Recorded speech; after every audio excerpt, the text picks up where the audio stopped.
Actually antioxidant क्या होता है, एग्जैक्टली क्या होता है, और इतना इसका पावर क्या है? ओके, कुछ लोग हाथ ऊपर कर रहे हैं, यस आप बोल चुके होंगे, बट आपका आज है ना नजरिया पूरा चेंज होने वाला है एंटीऑक्सीडेंट के बारे में। और जो आपके आसपास 99.99% लोगों को नहीं पता है, वो आपको मैं अभी बताने वाली हूँ कि कितना पावरफुल है एंटीऑक्सीडेंट और क्यों वो लेना चाहिए आपको। अब मुझे ये बताइए, यहाँ पर जो आपको दिख रहा है कि दो फोटोग्राफ्स है, दो तरह के, लेफ्ट साइड और राइट साइड, जिसमें आपको चेयर बिल्डिंग वगैरह दिखेगा लेफ्ट साइड, और राइट साइड जो है उसमें आपको फोन और वगैरह कार जो है वो दिखेगा। द बेसिक डिफरेंस इज कि जो भी लेफ्ट साइड वाली चीजें हैं वो सारी डेड चीजें हैं, और राइट साइड वाली लिविंग चीजें हैं, यानी कि जिंदा। उसे चलाने के लिए आपको कुछ देना पड़ेगा, राइट? एक बार बिल्डिंग बन गई उसके बाद उसे चलाने के लिए कुछ देने की जरूरत नहीं है। एक दरवाजा बन गया उसके बाद उसे चलाने के लिए कुछ नहीं चाहिए। बट हाँ, मोबाइल को, गाड़ी को, इंसानों को कुछ ना कुछ चाहिए ताकि वो जिंदा रह सके। अब जो लिविंग चीजें हैं उनको चलाने के लिए एनर्जी, इलेक्ट्रिसिटी या पावर चाहिए। सिंपल सा लॉजिक है। Yes ma'am. अब दो तरह की लिविंग चीजें होती है, जैसे कि मूविंग, यानी कि जो मूव कर सकती है, पोर्टेबल है, मोबाइल है, लैपटॉप है, और नॉन मूविंग यानी कि जो वायर्ड है, जैसे कि पर्सनल कंप्यूटर, टीवी वगैरह। अब जो मूविंग है उसे हमें बैटरी या तो वायरलेस सिस्टम देना पड़ेगा जिससे उसे बैटरी या एनर्जी मिल सके, और जो नॉन मूविंग है उसे वायर देना पड़ेगा जहां से उसे इलेक्ट्रिसिटी मिले। अब ह्यूमंस मुझे बताइए क्या है, क्या वो पोर्टेबल है या नॉन पोर्टेबल या नॉन मूविंग है? It is portable, right? हम मूव कर सकते हैं, हम कोई एक जगह पर ही नहीं है जहां पर एक वायर लगा है और इलेक्ट्रिसिटी मिल रही है। So because we are a portable system, हमारे अंदर भी एक बैटरी सिस्टम है, और जहां पर भी बैटरी शब्द आता है तब दूसरा शब्द आता है, दैट इज वोल्टेज। वोल्टेज का मतलब होता है कुछ ऐसा जो आपको एनर्जी दे। जैसे मोबाइल में बैटरी लगी हुई होती है जिसकी वजह से वो चलता है और रेगुलरली उसे रिचार्ज करना पड़ता है, सिमिलरली हमारा शरीर भी बैटरी सिस्टम पर काम करता है। अब सवाल है कि वो वोल्टेज कौन जनरेट करता है? बैटरी क्या है शरीर का? तो जैसे मोबाइल की बैटरी होती है वैसे शरीर का बैटरी है सेल। क्योंकि अगर आप माइक्रोस्कोपिक लेवल पर देखें अपने हाथ को तो वैसे आपका हाथ दिखता है, बट माइक्रोस्कोपिक लेवल पर तो आपको वाइब्रेटिंग एनर्जी दिखेगी। बेसिकली अगर शरीर को खोला जाए तो अंदर कुछ नहीं है, वो है millions and trillions of cells. इतने सारे सेल्स, करोड़ों में सेल्स यानी कि कोश अवेलेबल है। अब ये जो कोश है वो एनर्जी जनरेट करते हैं, बैटरी है वो, बट वो मेजर कर सकते हैं हम वोल्टेज में। वोल्टेज को मेजर करने के लिए, जैसे आप पानी को मेजर करते हैं तो ml में करेंगे, लीटर में करेंगे, वजन को मेजर करेंगे तो किलो में करेंगे, वैसे बैटरी को, एनर्जी को मेजर कर सकते हैं मिली वॉट्स में, जिसे हम MV कहते हैं, मिली वॉट्स। अब ये शब्द है ना सबको पता होना चाहिए, MV यानी मिली वॉट्स, बहुत ही सिंपल सा शब्द है। सो वोल्टेज मतलब मिली वॉट्स। अब आपके सेल अगर हेल्दी है तो उसका वोल्टेज -20 से -25 मिलीवॉट्स के बीच में रहेगा, -20 टू -25 मिलीवॉट्स। अगर वो मिलीवॉट्स कम हो जाए और प्लस में चले जाए, दैट मीन्स बीमारी आने की संभावना बढ़ जाती है।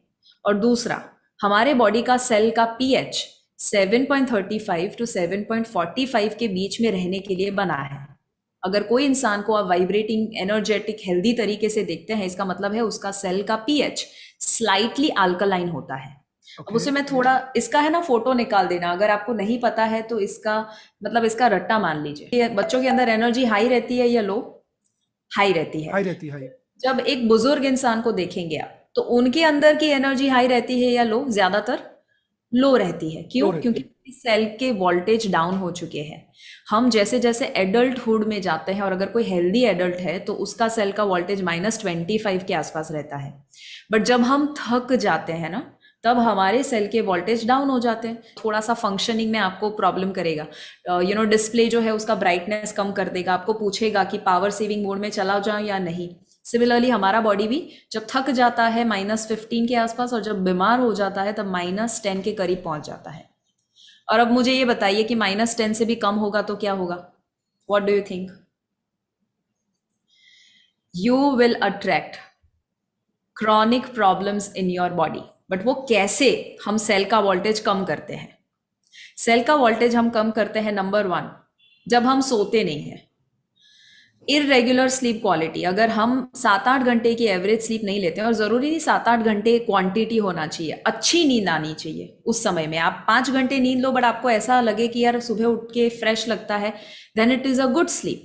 या रॉन्ग ईटिंग हैबिट्स, गलत खाना खाना, बैठे रहना, सिगरेट, शराब या कोई भी किस्म के एडिक्शंस होना, स्ट्रेस होना, पोल्यूशन और मेडिकेशन, ये सारी चीज़ें हैं जिससे सेल के वोल्टेज डाउन होते हैं। इसीलिए आप देखेंगे कोई भी इंसान अगर बीमारी है और दवाई ले रहे हैं, तो हमेशा याद रखिएगा, अगर सबसे बेस्ट सर्विस आप उनकी कर सकते हैं तो वो है उनकी दवाइयाँ बंद करना या कम करना, क्योंकि वो दवाइयाँ उनको और ज़्यादा बीमार बनाएगी अगर लॉन्ग टर्म लिया तो। हाँ, शॉर्ट टर्म डॉक्टर्स हमेशा है ना आपको ट्रीटमेंट दे सकते हैं, क्योर नहीं दे सकते, राइट। सो यहाँ पर काफ़ी सारे डॉक्टर हैं, वो भी अग्री करेंगे कि हमेशा वो भी सलाह देते हैं कि देखो लाइफस्टाइल में तो चेंज लाना ही पड़ेगा, अदरवाइज ये दवाइयाँ it is not the end, otherwise आपको जिंदगी भर उसे लेना ही पड़ेगा। So these are the reasons क्यों हम अपने सेल के वोल्टेज डाउन कर देते हैं।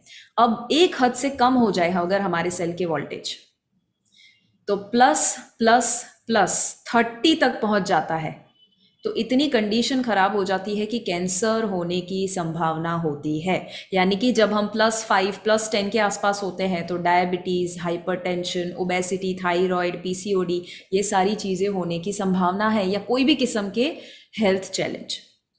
अब अगर +30 यानी कैंसर, इसका मतलब क्या हुआ कि जब लो वोल्टेज हो जाता है तब बीमारी आती है, और अगर किसी को बीमारी है दैट मीन्स उसका बॉडी जो है वो लो वोल्टेज पे काम कर रहा है।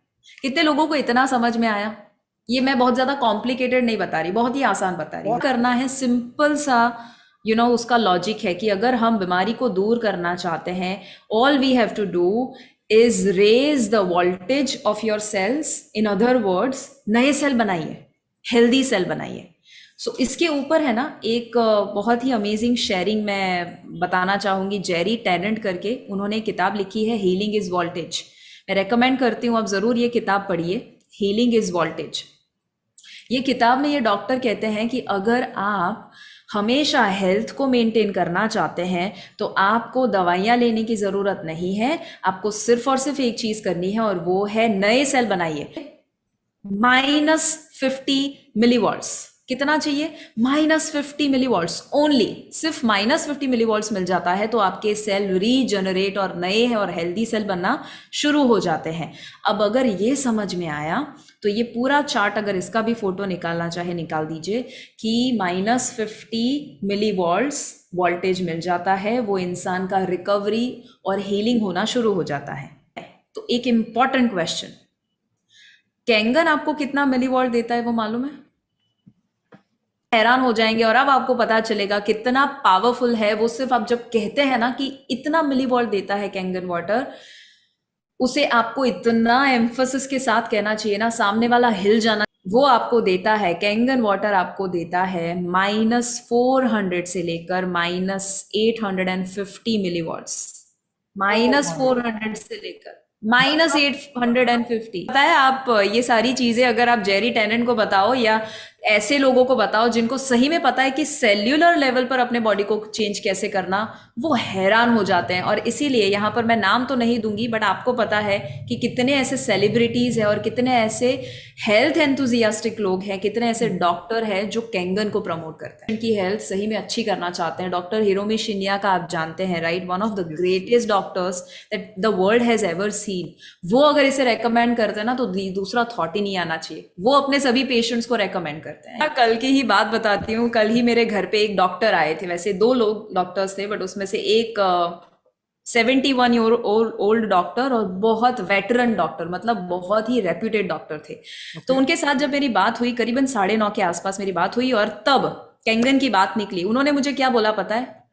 शिवांगी देखो, अभी ये जो कोरोना का समय आया है ना, इतना समझ चुके हैं कि जो गली पे रहने वाले लोग हैं ना, उनको कुछ नहीं होता, बट जो बड़े बड़े लोग होते हैं ना, उनको बहुत प्रॉब्लम होता है। ठीक है, अब उनका ये एनालिसिस था। तो मैंने पूछा, अच्छा क्या लगता है आपको, क्यों ऐसा हुआ?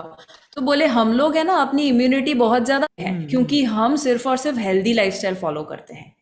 अब उनको जब मैं देख रही थी, ठीक है, अब उन्होंने अपना नजरिया बताया, बट ये बिल्कुल गलत है। पहले बहुत सारे डॉक्टर्स कुएं का पानी पियो और ऐसा पानी पियो जो इम्यूनिटी बढ़ाए, अरे आपको पता है वो कितना डैमेज कर सकता है आपको।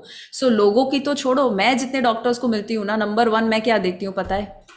उनका पेट बड़ा है, क्या वो कोई दवाई ले रहे हैं? तो उनकी सलाह सुननी ही नहीं है। खुद ही डॉक्टर है और हाँ लोगों को सलाह वो देते हैं, तो खुद अनहेल्दी कैसे रह सकते हैं? तो अब सुनिए, बट हाँ, कुछ लोग ऐसे डॉक्टर्स होते हैं जो सही में हेल्थ कॉन्शियस होते हैं, बट परफेक्ट। अगर फिर भी वो मना करे, इसका मतलब सिंपल है कि उनको अभी तक कैंगन का पावर मालूम नहीं है। और इतना हमेशा याद रखिए, फ्यूचर में लोग है ना हमेशा रिएक्टिव होते हैं, यानी जब भीड़ चली जाएगी ना कैंगन के पीछे, तब सारे डॉक्टर समझने वाले हैं इसका पावर। प्रॉब्लम डॉक्टर का नहीं है, प्रॉब्लम थिंकिंग का है। वो डॉक्टर हो, इंजीनियर हो, लॉयर हो, उससे क्या फर्क पड़ता है? थिंकिंग तो वही है ना। दूसरा पॉइंट बताती हूँ, हमेशा कैंगन एक्चुअली है ना, लॉजिक से अगर आप समझोगे ना तो एक्चुअली नहीं समझ सकते, पॉसिबल ही नहीं है। हाँ और हाँ। जितने भी आप देखेंगे, जितने भी ज्यादा सो कॉल्ड इंटेलिजेंट लोग होते हैं, वो ही इसे रेजिस्ट करते हैं। Very true. सो थोड़ा सा मुश्किल उनके लिए हो जाता है, because it is like to good to be true. इतना अच्छा कैसे हो सकता है ये मशीन, इतनी बीमारियां कैसे? तो वो हमेशा दुनिया है ना उन लोगों से डरती है, लोगों से और इन चीजों से डरती है जो जरूरत से ज्यादा पावरफुल है। सो ये सारी चीजें जब मैं शेयर कर रही हूँ, कैंगन का पावर -400 टू -850 मिली वॉट्स का जब वो पावर जनरेट कर सकता है। नाउ एंटीऑक्सीडेंट मैंने ऑलरेडी आपको बताया कितना पावरफुल है, बट वो एग्जैक्टली कैसे रोल प्ले करेगा, तो देखिए इसे आपका जो भी सेल्यूलर लेवल पर देखे, तो आपके जो मॉलिक्यूल होते हैं, अणु जिसे हम कहते हैं, मॉलिक्यूल अणु, तो वो आपको इस तरह से दिखेगा, जिसके ऊपर है ना अलग अलग छोटे छोटे इलेक्ट्रॉन्स दिखेंगे। तो जो बॉल्स है वो है इलेक्ट्रॉन, बहुत सिंपल सा शब्द है इलेक्ट्रॉन। जब यस वो एक आध मिस हो जाता है तो उसे हम कहते हैं फ्री रेडिकल। फ्री रेडिकल सुना है किसी ने? Yes. Okay, a lot of you. So free radical का आसान भाषा में मतलब होता है कचरा। जैसे आप अनहेल्दी खाना खाओ ना, तो फ्री रेडिकल बॉडी में बढ़ जाएंगे। जब आप एक्सरसाइज ना करो, बैठे रहो, तो फ्री रेडिकल बॉडी में बढ़ जाएंगे। जितना फ्री रेडिकल बॉडी में ज्यादा, उतनी बीमारियां और बुढ़ापा ज्यादा। अब जैसे ही फ्री रेडिकल का एक प्रॉब्लम है, इलेक्ट्रॉन के बिना वो रह नहीं सकता, वो दुखी रह जाएगा। तो वो क्या करेगा, वो दूसरे हेल्दी सेल के ऊपर अटैक करेगा और वो वहां से इलेक्ट्रॉन चुरा लेगा। तो क्या होगा, जो हेल्दी सेल है ना वो भी अनहेल्दी बन जाएगा, और इसकी वजह से एक चेन रिएक्शन खड़ा होता है। आप लेफ्ट साइड राइट साइड वाला अगर देखेंगे, फ्री रेडिकल जो है वो लेफ्ट से लेगा सेकेंड फोटो से, फिर सेकेंड जो है वो फर्स्ट फोटो से लेगा, और इस तरह से एक चेन रिएक्शन खड़ा होता है, और बेसिकली सिर्फ और सिर्फ हेल्दी में से अनहेल्दी बॉडी बनना शुरू हो जाता है। अब यहां पर एंटीऑक्सीडेंट का रोल आता है। एंटीऑक्सीडेंट येलो कलर में है। एंटीऑक्सीडेंट के शेल के ऊपर भर भर के इलेक्ट्रॉन्स होते हैं। सो ये जो इलेक्ट्रॉन है वो उसे डोनेट करेगा, यानी कि प्रोवाइड करेगा, जिसकी वजह से फ्री रेडिकल हेल्दी सेल बन सकता है, हेल्दी मॉलिक्यूल वापस से बन सकता है, ताकि वो दूसरे सेल पर अटैक ना करे। सो आसान भाषा में क्या है, एंटीऑक्सीडेंट इलेक्ट्रॉन डोनर है। ओ। सो ये शब्द आप याद रख सकते हैं, इलेक्ट्रॉन डोनर, यानी कि वो जो हमारे बॉडी को जिंदा कर सकता है, हील कर सकता है, ऐसा एक मॉलिक्यूल जिसे हम इलेक्ट्रॉन कहते हैं, वो देता है। That's right, amazing. यस। अब कुछ दो तीन पॉइंट्स इंपॉर्टेंट, जैसे कि इलेक्ट्रॉन स्टीलर और डोनर, ये शब्द बहुत ही सिंपल से है। इलेक्ट्रॉन स्टीलर यानी कि हमें बूढ़ा और बीमार कौन बनाता है, ये सारी चीजें जो मैंने ऑलरेडी आपको पहले बताई। बट अब सवाल है कि इलेक्ट्रॉन डोनेट कौन करता है? सो कैंगन तो है, बट साथ में अगर आप ये सारी चीजें भी फॉलो कर दे, तो कैंगन का फायदा कई गुना ज्यादा बढ़ जाएगा। सो जब आप हेल्दी खाना खाते हैं, अल्कलाइन यानी कि कच्चा खाना, कैंगन जो है ना वो कई गुना मल्टीप्लाइड इफेक्ट दे सकता है अगर आप ये सारी चीजें करते हैं तो। एक ड्राइविंग फोर्स की तरह काम करेगा वो। यस यस, बिल्कुल। और क्योंकि हमारा बॉडी अप्रोक्सीमेटली 70% पानी है, तो प्रॉब्लम ये है कि जो स्टिल वाटर होता है, यानी कि एक जगह पर बंधा हुआ पानी, वो डेड पानी है और वो इलेक्ट्रॉन स्टीलर है। बट जो हम्म। मूविंग और लाइव पानी है वो इलेक्ट्रॉन डोनर है। एग्जाम्पल, ये फोटो भी आप देखेंगे ना, दोनों फोटो में आप रियलाइज कर पाएंगे कि एक तालाब का पानी जो कब से बंधा हुआ पानी है, वो पानी में आपको इतना अमेजिंग फीलिंग नहीं आएगा। आपको लगेगा यार डेड पानी है, कितना गंदा पानी है। और वो गंदा क्यों हो जाता है? क्योंकि एक ही जगह पर है। आप अपने घर में भी एक ग्लास में बंद करके पानी को रखेंगे ना, काफी दिन के बाद उसमें भी फंगस लग जाता है, उसमें भी आपको ऐसे पार्टिकल्स मिलेंगे जो एक्चुअली ड्रिंकेबल वाटर को भी नॉट ड्रिंकेबल बना देगा।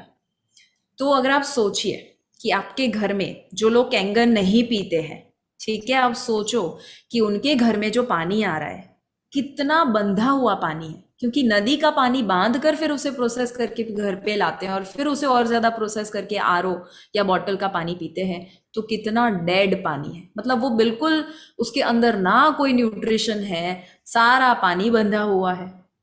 सो 70% शरीर खराब कर देता है वो। और जब आपको लाइव पानी मिल जाए, गंगोत्री जैसा पानी अगर आपको मिल जाए, दैट मीन्स आपका शरीर 70% तक हील हो सकता है। एंड फिल्टर या बॉटल या टैप या आरओ का पानी सिर्फ और सिर्फ ये नुकसान हमें देता है। और ये सिर्फ और सिर्फ नुकसान इतना नहीं है, यही सबसे बड़ा नुकसान है। और यही मैं अगर नंबर 1 रेट करना चाहूँ लोग क्यों इतने बीमार हो रहे हैं, I would rate the current level and quality of water that most Indians are drinking today. Oh, तो अगर आप अपने लेफ्ट साइड राइट साइड को कंपेयर करेंगे ना, कि डेड पानी जो लोग पी रहे हैं वो सिर्फ और सिर्फ डैमेज करता है, एसिडिक है, फ्री रेडिकल बढ़ाता है, डिस्ट्रक्टिव है। बट सामने जब आप कैंगन पीते हो ना, तो वो आपका बॉडी सेल्यूलर लेवल पर चेंज कर देता है। This is how powerful it is. मतलब वाह। हूँ मेरे नज़दीक के जो लोग हैं उनको कहती हूँ कि कैंगन मशीन जो है ना, सिर्फ मशीन नहीं है एक्चुअली, वो हमारे पिता है, हमारी माता है और हमारा भाई है। क्यों? क्योंकि पिता की तरह वो हमें प्रोटेक्ट करता है कोई भी बीमारियों से, इम्यूनिटी बढ़ाता है। वो मम्मी की तरह है ना, केयर करता है, प्यार देता है, क्योंकि आपका बॉडी अगर अच्छा रहेगा आप मूड में रहेंगे पूरा दिन। और वो भाई है, भाई का काम क्या होता है? पार्टनरशिप। कोई भी आप मस्ती करना चाहते हैं आपको पार्टनर बनाएगा, या आप कुछ काम करना चाहते हैं उसमें सपोर्ट करेगा। सो वो पार्टनर किस में है पता है? वो ना सिर्फ आपको हेल्थ में पार्टनर है, वो वेल्थ में भी पार्टनर है। सो वो आपका भाई है, आपके माता है और पिता है। अब एंटीऑक्सीडेंट, आई एम श्योर लोगों को अभी जो समझ में आया है, बस ये पॉइंट को है ना रिवाइज कीजिएगा, क्योंकि यहाँ पर बहुत सारे फिट भारत के मेंबर्स भी है जिन्होंने ये ऑलरेडी देखा हुआ है। करते रहिएगा, आपने जो भी फोटो निकाला या जो भी सुना किसी को सिखाइए तो और ज्यादा आपको पता चलेगा। अब अल्कलाइन ऑलरेडी आप जानते हैं, बट मैं आपको है ना एक इंटरेस्टिंग चीज जो नहीं जानते हैं वो बताती हूँ, और दैट इज सिंपल। जब आप कोई भी एक ऐसी जगह पर जाते हैं जहां बच्चे का जन्म होता है, ऐसे हॉस्पिटल में, और दूसरे ऐसे हॉस्पिटल में चले जाइए जहां पर 70-80 साल के जो बुजुर्ग लोग हैं, बीमार लोग हैं, वहां पर रहते हैं, दोनों में स्मेल में आपको फर्क लगेगा। यस, हमेशा। आप जब कोई छोटे बच्चे को उसके साथ खेलते हैं ना, तो बच्चा साउथ अफ्रीका का हो, वो बच्चा यूएस का हो, कनाडा का हो, इंडिया का हो, हमेशा वो बच्चे के अंदर है ना बहुत ही अच्छी स्मेल आएगी आपको। वो स्मेल किसकी होती है पता है? उसके अल्कलाइन सेल की स्मेल होती है। oh, और जब आप हॉस्पिटल में जाते हैं, और जब आप ऐसे ही हॉस्पिटल में जहाँ नए बच्चे का जन्म हुआ है, बहुत सारे ऐसे बच्चे हैं, और दूसरा हॉस्पिटल जहाँ बूढ़े लोग हैं, बीमार लोग हैं, तो वहाँ स्मेल का डिफरेंस होता है कि पीएच का, आई मीन स्मेल जो डिफरेंस है वो है पीएच का difference. You can smell your pH. अब वो पीएच स्केल के ऊपर हम लोग बोल तो देते हैं कि आप अभी जो पानी पी रहे हैं, मैंने जितने भी टेस्ट किए हैं ज्यादातर पानी 5 पीएच, आरओ वाले या बॉटल या फिल्टर या टैप वाटर 5 पीएच होता है या उससे कम। सो 5 पीएच अगर हम गिने और हम कहते हैं कि कैंगन पानी तो 9.5 पीएच देता है, आपको पता है वो कितना गुना पावरफुल हुआ? Let me share. जब आप 1 पॉइंट जंप करते हैं ना, यानी कि 7 पीएच से लेकर 8 पीएच जब हो जाता है, तो वो 10 गुना ज्यादा पावरफुल हो जाता है। एग्जाम्पल, ये बहुत सारे लोग नहीं जानते हैं, but it is 10 times more powerful. इसका मतलब क्या हुआ? अगर 8.5 पीएच और 7.5 पीएच को कंपेयर किया जाए, तो 7.5 पीएच से 10 गुना ज्यादा 8.5 पीएच पावरफुल है, यानी कि 10 गुना ज्यादा अल्कलाइन है। Wow, I mean this is magical. fabulous. And अगर हम एसिडिक का गिने, तो कोई इंसान 6.5 पीएच का पानी से 4.5 पीएच कर दे, इसका मतलब है वो 100 गुना ज्यादा बॉडी को एसिडिक बनाने वाला है। Oh, और अगर आप कोई भी पेशेंट को देखेंगे, कैंसर के पेशेंट या कोई भी बीमारी है ना शरीर में, इसका मतलब है बॉडी एसिडिक है। अगर वजन भी ज्यादा है बॉडी एसिडिक है, अगर थायराइड है बॉडी एसिडिक है, एनी लाइफस्टाइल डिसऑर्डर अगर किसी को है, लाइफस्टाइल रिलेटेड बीमारी है, इसका मतलब उसका बॉडी एसिडिक ही होगा। कैंसर में 4 to 5 पीएच के बीच में उसका जो सेल का पीएच हो वो रहता है। अब आप इमेजिन कीजिए कि अगर ऐसे लोगों को आप 9.5 पीएच का पानी देते हैं कि जो पहले 5 पीएच का पी रहे थे, तो कितना गुना ज्यादा अल्कलाइन हुआ उनका बॉडी, आप इमेजिन करो, काउंट करो wow. कितना हुआ। So it is going to be, सिर्फ आप 9 पीएच का पानी भी दो ना, तो पहले वो 5 पीएच का पी रहे थे, 6, 7, 8 और 9, मोर देन 450 टाइम्स 9.5 दे रहे हैं तो 450 टाइम्स उनका बॉडी हर एक सिप के साथ अल्कलाइन हो रहा है। This is just mind blowing, और this is the power of alkalinity, right. And साथ में जो आखिरी आपने पूछा माइक्रो क्लस्टर, एक ही स्लाइड में आपको पता चलेगा कि उसका पावर क्या है, एंड दैट इज जब सेल, कोई भी पानी होता है ना, पानी का काम क्या है पता है? 2 काम है, एक है ऑक्सीजन और न्यूट्रिशन सेल के अंदर लेकर जाना, और दूसरा कार्बन डाइऑक्साइड और टॉक्सिन्स को बाहर निकालना, मेन काम। यस। एक ऑक्सीजन और न्यूट्रिशन सेल तक पहुंचाना, क्यों पहुंचाना? क्योंकि तो ही वो फंक्शन कर पाएंगे, और दूसरा कार्बन डाइऑक्साइड और जो भी कचरा है टॉक्सिन, उसे बाहर निकालना। अगर आप ऐसा पानी पी रहे हैं जो बहुत बड़ा क्लस्टर है, और सेल के ऊपर है ना एक्वापोरेंस होते हैं, छोटे छोटे होल, अब वो 4 to 6 मॉलिक्यूल का ही होता है, उसमें अगर आप 15-20 मॉलिक्यूल का अगर क्लस्टर डालो, उतना पानी डालो, तो कैसे अंदर एंटर हो पाएगा? Not possible.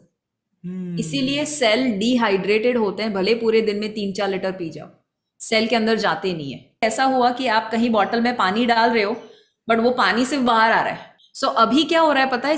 जो इंडियंस या पूरे दुनिया में लोगों को देखे तो खराब पानी पीने की वजह से वो कितनी भी एक्सरसाइज करते हैं, कितना भी डाइट लेते हैं, क्यों उनको रिजल्ट नहीं मिलता, क्यों बीमारी नहीं जाती? क्योंकि उनका सेल अभी तक कचरे वाला है। तो जब आप आरओ बॉटल पीते हैं, ये सिचुएशन होती है जो आप फोटो में देख सकते हैं, पर जब आप कैंगन पीते हैं तो न्यूट्रिशन भी जाता है बॉडी में, तो क्या होगा पता है? लोगों के हेयर फॉल में मैंने देखा है रिजॉल्व उनके हो चुके हैं, हेयर फॉल बंद हो चुके हैं, कम हो चुके हैं। क्यों? क्योंकि आपके हेयर फॉलिकल तक न्यूट्रिशन गया। पहले तो वो टॉप फ्लोर तक जाता ही नहीं था पानी। दूसरा ऑक्सीजन गया। ऑक्सीजन जब नहीं होता है तब कैंसर इज अ कंडीशन जहां पर एनाबेरिक कंडीशन उसे कहते हैं, या आप उसे डीऑक्सीजनेटेड सेल हो जाते हैं। सो जब उसमें ऑक्सीजन पहुंचेगा तो आपका जो सेल है वो रिन्यू होगा, और दूसरा कचरा बाहर आएगा। कितना सिंपल है। So this is the difference between normal water and Kangen water. That's amazing. That's amazing. That's amazing. Powerful. 3 words are antioxidant, alkaline and microcluster. तो जब आप शेयर करें ना, तब ये सिर्फ एंटीऑक्सीडेंट और सिर्फ अल्कलाइन और सिर्फ माइक्रोक्लस्टर नहीं है, it is antioxidant, alkaline and माइक्रोक्लस्टर।